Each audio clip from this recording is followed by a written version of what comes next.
Okay, kita ada satu kereta PDI, Preliminary Inspection. Ni daripada Yuska. Sebelum dia serahkan kepada pelanggan, kami akan buat inspection lah.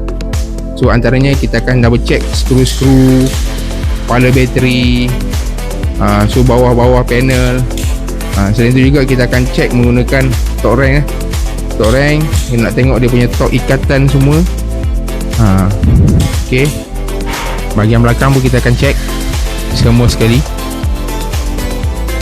Ni kereta baru, kereta belakang pun kita akan check semua sekali, so function ke atau tidak.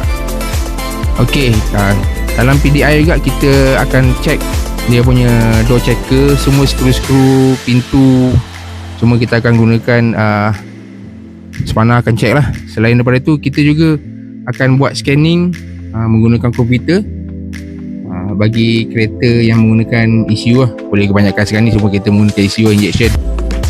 Itu antara job yang kita buat dalam pre-delivery inspection. Terima kasih.